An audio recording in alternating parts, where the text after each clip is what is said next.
Okay, we're slowly getting there. What we're doing at the moment is we're putting all this foil stuff on, and this will tank it. So basically it'll stop moisture from the outer layer of the van coming through. So we're covering up as much as we can.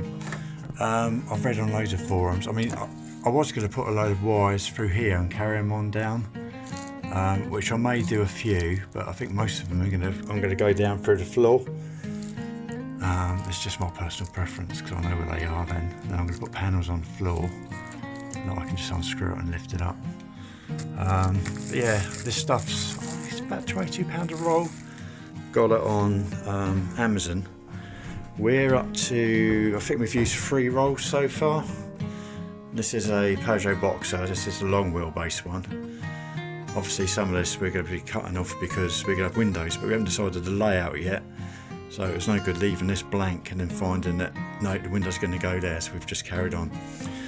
Okay, what I'm doing today is I'm doing the last of the floor prep. All the little black spots you can see is where I've found paint or screws have come out and it's left bare metal. So gradually I'm going to be doing that.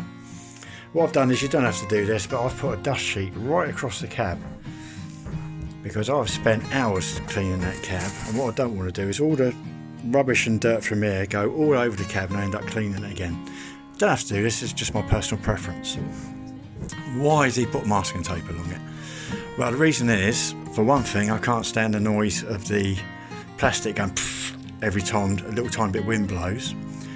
It's only cheap plastic. It was 99p I think from Home Bargains.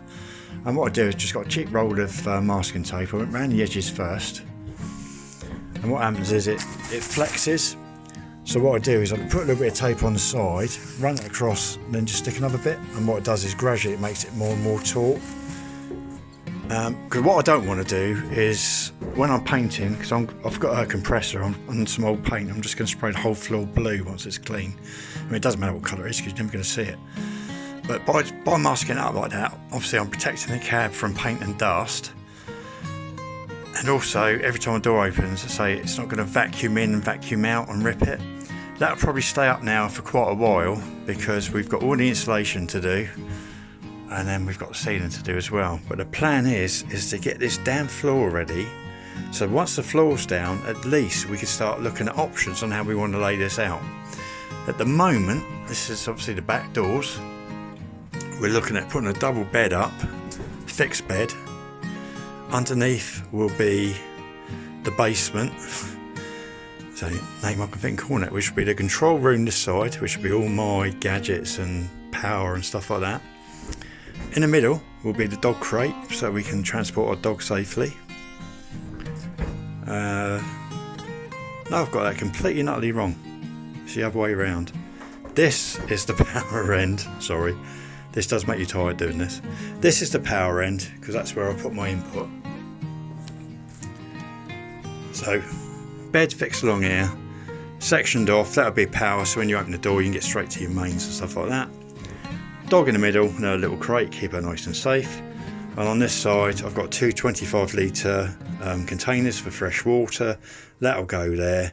That can be pumped up because the kitchen, maybe, I've got pretty sure it's going to be on this side.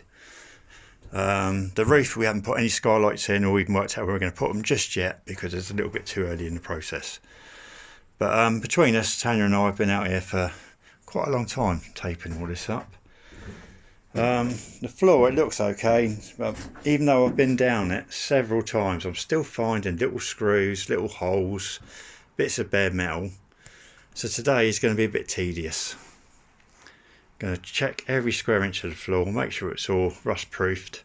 We're just waiting for another tin of foil to come so we can foil up that wheel arch, and then hopefully once the floor's down we can actually crack on.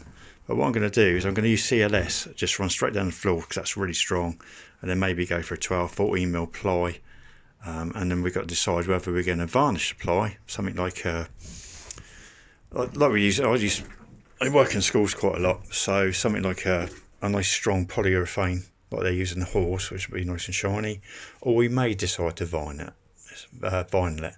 Early days yet, but yeah, we're getting there.